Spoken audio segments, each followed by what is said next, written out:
Tribe, Book 2, Todd Mills Mystery. Author, R.D. Zimmerman. Publisher, Scrib Pub, Minneapolis, Minnesota. Narrator, Eric Aust. Chapter 22. Oh, man. Zeb's heart was racing. Little Ripka, barely strapped into the car seat next to him, was screaming and flailing her arms. He couldn't have been any closer. Another minute and those guys would have caught him. As he sped much too quickly along a small road behind the hospital, he checked his rearview mirror, but couldn't see anything for his rearview mirror was covered with frost and snow. Cranking down his window, snow tumbled inward, and freezing air blasted him as he brushed off the side view mirror. As far as he could tell, though, there was no one following him, but Zeb didn't slow down. He couldn't tell who they were, but he was sure they were from the congregation, which meant they wouldn't give up. No way. "It's okay, Ripka. Everything's fine," he said, touching his daughter with a gloved hand. "They didn't catch us. At least not yet." Luckily, they had a place to go, so on to Brenda's, for she'd given him her address. She'd even called her roommate to say that Zeb and the baby were coming. Get out some clean sheets. He pulled out a small piece of paper from his coat pocket, glanced at the map she'd drawn in a pencil. "Okay, just go up here, turn right on France, cross over Highway 62, and head back toward 50th Street. Then another right and head all the way down to Nicolette. Then turn and go another block, 15 minutes at most, 20 or 25. In this weather, and his daughter and he would be safely and warmly hidden away. Now if only the roads were passable." He took a deep breath, switched the windshield wipers on high. God, that had been too close. Steering around a drift, he reached France, a broad, well-lit street that led in one direction to Southdale, the rejuvenated grandmother of all malls, and in the other direction, back toward the city. Zeb glanced to the left, saw only a big orange plow with a flashing blue light, but no car speeding from the other side of the hospital. After he turned and slowly made his way over the highway, he was relieved all over again. So far, so good. Way back behind him, only one car was creeping along through the snow. Driving up France, which had recently been plowed and sanded, Zeb reached over and placed a hand on Ripka, rocking her slightly, hushing her. Within a few seconds, she began to quiet, lulled as much by the car ride as by her father, but Zeb couldn't relax. Okay, he thought, tonight was taken care of. Maybe the next few nights as well. If Brenda was as generous as he'd hoped, she might be. But then what? Oh, brother. Just how in the hell were they going to survive? Should he call Suzanne and plead with her to call off the guys from the congregation?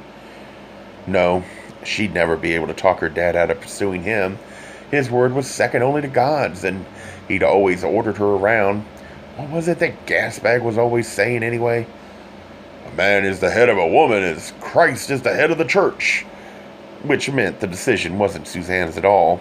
It was her dad's, the one and only self-proclaimed God's apostle on earth. Shit. So there would be no reasoning. Zeb recalled being cornered by Harry in that barn after he'd found out his baby girl was pregnant. Okay. So that was out. There could be no rational discourse with Harry or anyone else from the congregation. Maybe, though, Zeb could arrange a secret meeting with Janice. Maybe Zeb could explain why he'd taken Ripka in the first place, and convince Janice how dangerous it would be for him and his daughter to return to the congregation.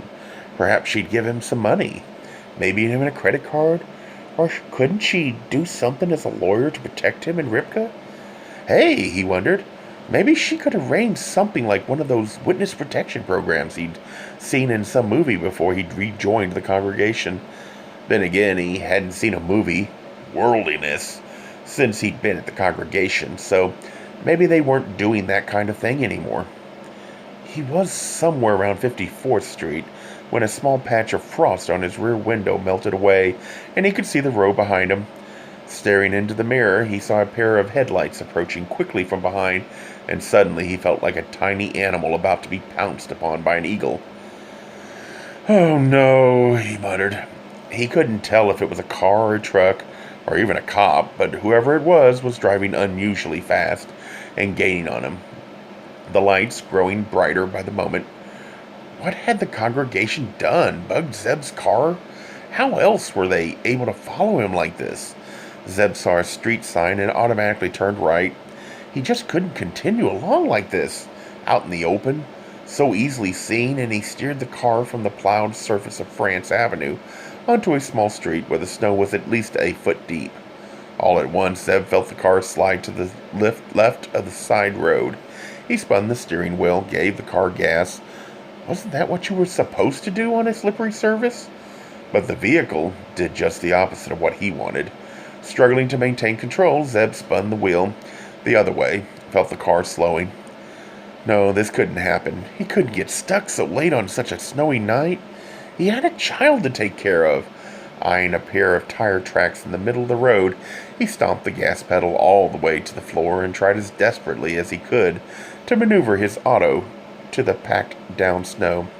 Using all his strength, he steered right, then left, next right again, in an attempt to maintain control of the fishtailing car as it made its haphazard way down the street.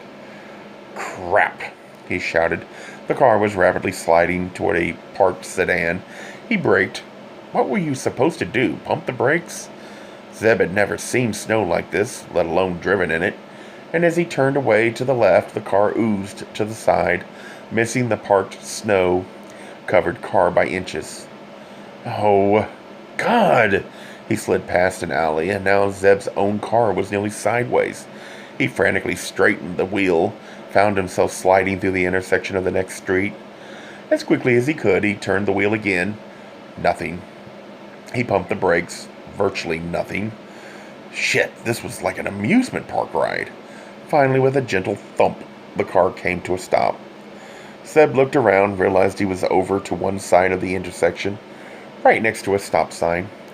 Okay, just give it a little gas. He pressed down, tried to sense even the slightest movement, but heard only the tired groan of the engine. With more firmness, he leaned on the accelerator. The car didn't budge an inch. Shit. No doubt about it, he was stuck, and he wasn't going anywhere, at least not tonight. Forcing the door open and climbing out, he looked back toward France Avenue for any sign of those guys.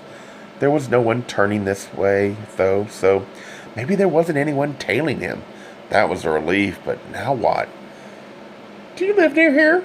Zeb flinched, spun around, and looked over the top of his car through the falling snow.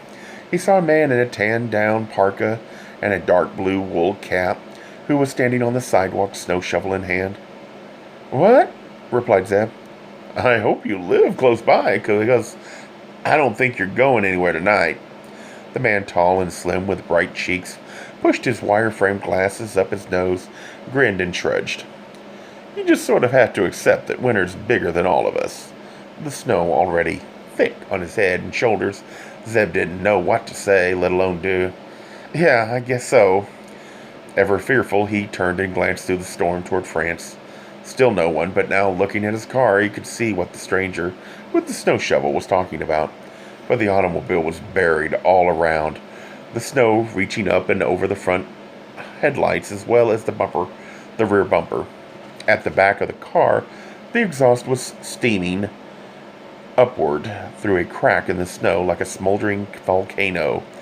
Even if he dug for a couple of hours, Zeb realized he probably wouldn't be able to get himself out.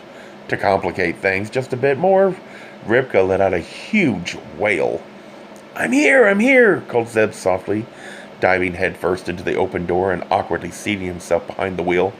First he turned off the ignition, pocketing the keys, and then he reached across to his daughter, whose face was red and puckered. Bundled in her white blanket, she was halfway through a scream, and almost didn't appear to be breathing until a clump of snow fell from Zeb's head onto her cheek.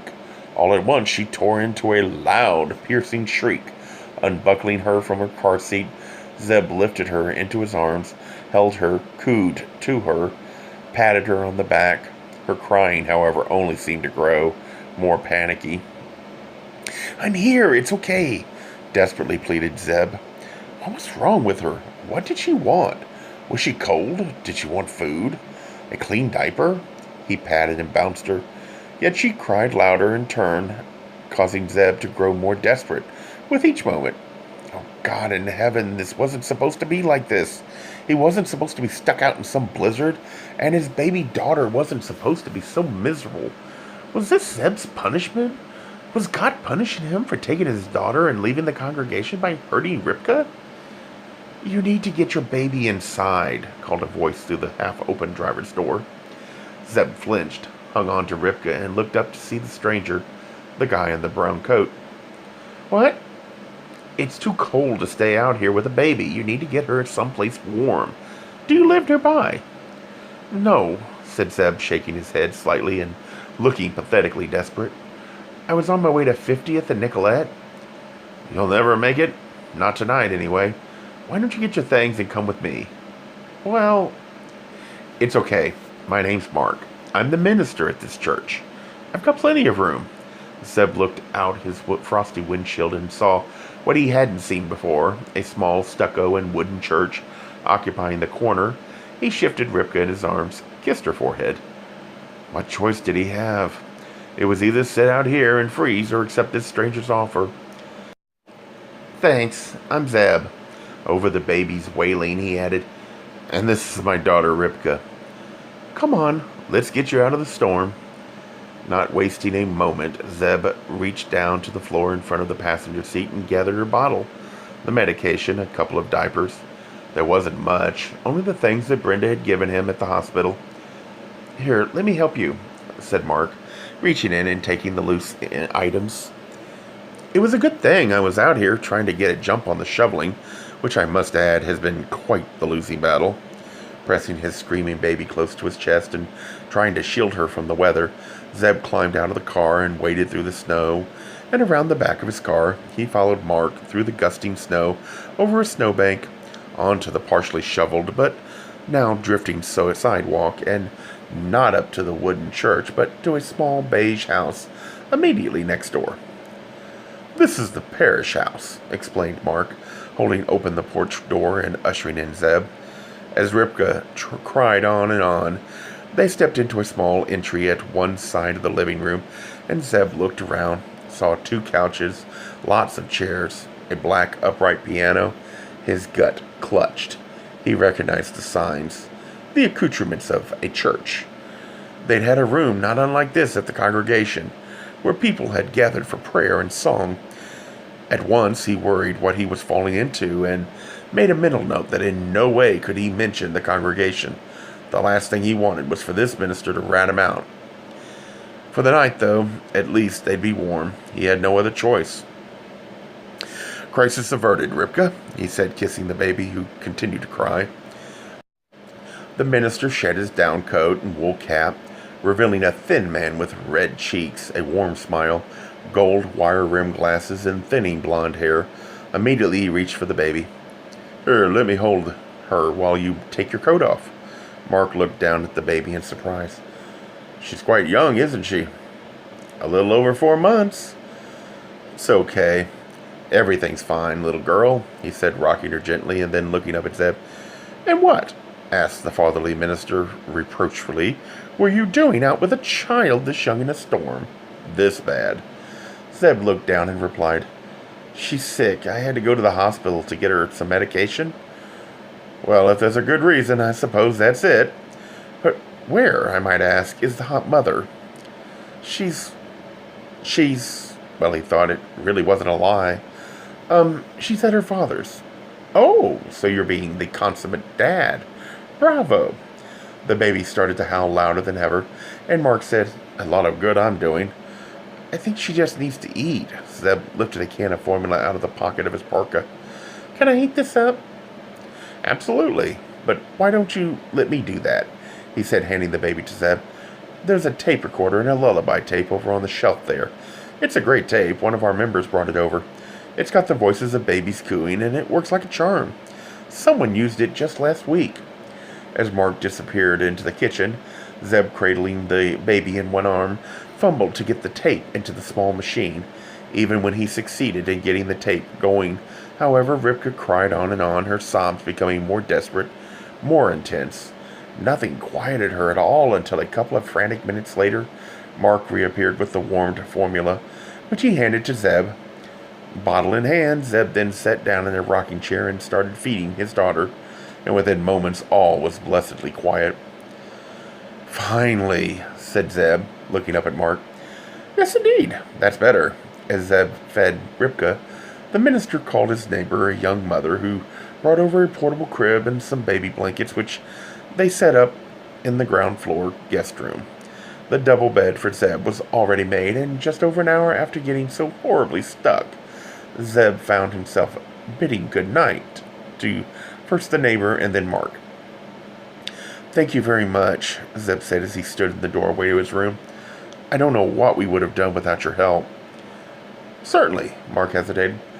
"Pardon my asking, but isn't there anyone you'd like to call just to tell them you're okay?" Such as the baby's mother, who might also be your wife, my wife." Zeb rubbed his chin, for after being at the congregation for 3 years, he'd come to dislike these kind of inquisitions. "Sure, I should call her, but she's at her dad's, and that's out of town." Mark studied him a moment. "You're not in any kind of trouble, are you?" "Oh, no, not at all." "Anything you want to talk about?" "No, not really." "Well, if I may be so bold, you should probably call your wife and just check in. Perhaps she's heard about the storm." "But it's long distance." "That's okay. The church will never know," he said with a wink. "Just don't make it too long. You're a stranger, but I'm good on character calls, and I know I can trust you on that one. Just use the phone in your room. I'll be upstairs. Holler up if you need anything. Hope your daughter sleeps through the night." "Yeah, me too," Zeb nodded. "Thanks again." "Wait a minute." Mark ducked back into the living room and returned with a small tape recorder. "Here, the lullaby tape is still in there. You can give it a try if she wakes up in the night." "Okay, but I hope she sleeps. I'm exhausted." Zeb retreated into the small blue room, dropping both the tape recorder and himself on the edge of his bed. A brass lamp shone on the bedside table, and he stared down at his daughter. What a mess. At least, though, she was all right. Tonight she was crying simply because she was hungry, which hadn't been the case at all before he'd left Colorado. Then Ripka had been sick, shrieking in pain, and nothing, not milk, and particularly not that stupid anointed oil of the elders. It really wasn't anything more than cooking oil, and not even olive oil at that. He'd been able to soothe her, so tonight was okay. They were inside and warm. But he should at least call Brenda at the hospital and let her know. He wouldn't be making it tonight. He couldn't even do that, however, because of all things, Zeb didn't know Brenda's last name, and he couldn't call Brenda's roommate to let her know what had happened either because he didn't have Brenda's home phone number. This was so confusing, so hard. Maybe he shouldn't have left the congregation. At least there, all he had to do was get up at 4 in the morning and show up at the bakery and need. All the decisions were made, all the meals cooked, all the daycare provided. Now he was out on his own, 21 years old, a single dad without a job or good education, seated on the bed, his head slumped forward into both his hands. He wondered if he could do it, take care of himself, as well as his baby. He'd been so worried about Ripka's health before leaving the congregation that he hadn't even stopped to think how incredibly hard this would be. Life in the big world. He wondered if his mom was just going to show up in Minneapolis as she threatened. He wouldn't put it past her, and that might not be so bad. He could use the help. He felt as if he were at the bottom of a dark well, and before he could even think to stop himself, his hand was reaching for the phone, an old rotary model that sat on the wooden bedside table. He hadn't called there that often, really, but he knew the number, which flowed from his head and down his hand. Seconds later it was ringing, and the old bastard himself picked it up, his gruff voice saying, "Praise Jehovah." "Suzanne?" he added. "Please?" The surprise was evident in Harry's voice. "Is that you, Zeb?" At first, Zeb didn't say anything. He couldn't. His whole stomach tightened. No, he never wanted to see him again. "Let me speak to Suzanne." "It is you, isn't it? Come back to us, Zeb. You and little Ripka are part of our family. I love you. We all do. And we want what's best for you." Harry paused and added, "Son, you must resist Satan, because Satan is wily, He's tricky. He is, and once he has you, he'll hurt you. I guarantee, and ruin everything you love, including that beautiful baby of yours." A voice in the background started shouting, "Is that him? Is that him? Give me the phone." "Suzanne, just stop it." "No, I want to talk to Zeb." "Suzanne, Give me the phone." Zeb sat upright, listening long distance as father and daughter battled over the phone, and it brought it all back to him. The life with the constraints, the rigidity, not to mention how sick the baby had been. Yes, he'd done the right thing by leaving. Huffing, her voice finally came on the line. "Zeb! Zeb, is that you?" "Hi." Hearing her voice, he didn't know what he felt. Or maybe he did. Maybe the lack of feeling was all that he needed to know about their relationship. "How's my baby?" she demanded. "Is she all right?" "She's fine now. I got her some medicine. And she's all better." "How's her crying?" "She's not crying anymore, Suzanne. I mean, she cries sometimes, but she's not crying because she's sick anymore. She's all better." "You gotta bring her back, Zeb. I miss her. I miss you. You gotta come home to us." "I'm sorry. I just can't." "But Zeb..." "Suzanne, no. She'd have died unless she got medication. You've been blinded. You've been swallowed up. You've been associating with non-Christians." She started sobbing. "Zeb, it's not too late. Come home. You can become a believer again." But it was too late. Far too late. For Rivka's pained crying had long ago caused him to lose faith. At least their faith, anyway. He started shaking his head, too, for he realized that she'd never be able to understand, and that he'd been right in not telling Suzanne of his plan to escape the congregation. He couldn't imagine her coping anywhere else but under the confines of the congregation and the heavy commanding of her father. "Don't worry, Rivka's okay. She'll be fine," said Zeb. "I'd give my life for her." With that, he dropped the phone in the cradle and gave a great big sigh of relief. Sure, he realized he'd been meaning to call home to let Suzanne know the baby was all right, but he'd called specifically tonight in a moment of despair and self-doubt. A moment that was gone. Thank God he'd left praise Jesus and all that stuff that he'd had the brains to escape. Leaning over the edge of the portable crib, Zeb whispered, "Don't worry, Rivka. Everything's going to be okay. We'll see what tomorrow brings." Wave after wave of sobs shook Suzanne. Seated on the couch, she pulled her legs up, pressing her knees against her chest, then wrapping her arms around her shins so that she was this little ball of misery. Oh, God, she thought silently as the tears spilled out of her. She wanted Rivka. She wanted Zeb. She wanted to be anywhere but here. "Hush, little girl," said her father, sitting down next to her and putting one of his big arms around her. "Everything's going to be okay." But, she stared at that old fat face of his, saw that syrupy smile, felt him pulling her into his embrace. Gross, of all the fathers on the earth, why was she stuck with him? Why, and why out here on the compound? The most boring place in the entire universe. She wanted to be with Zeb and her baby in some nice little suburb with a TV and movies and restaurants. Restaurants with table service.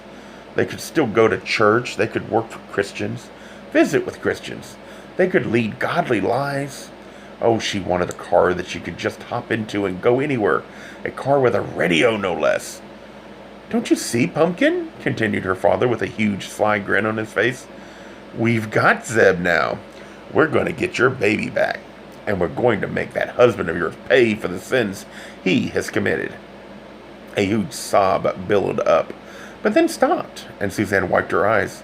What was her daddy talking about now?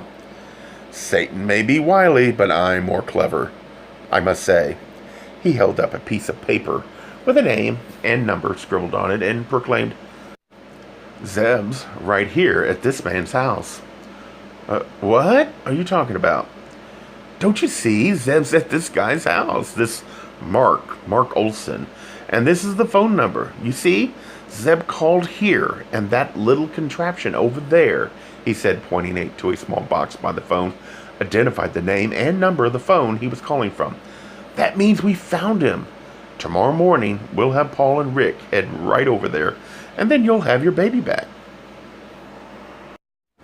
A Gay Mysteries audiobooks.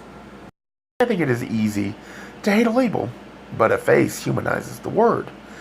So this effort is twofold: to offer comfort to those like myself that your world didn't end because you don't fit into the view of acceptable society on both sides, and in hopes of helping those with family that are LGBTQ, that it doesn't mean we are aliens from the child they once knew. Reassure them so they can maybe be supportive at the same time, being true to their values.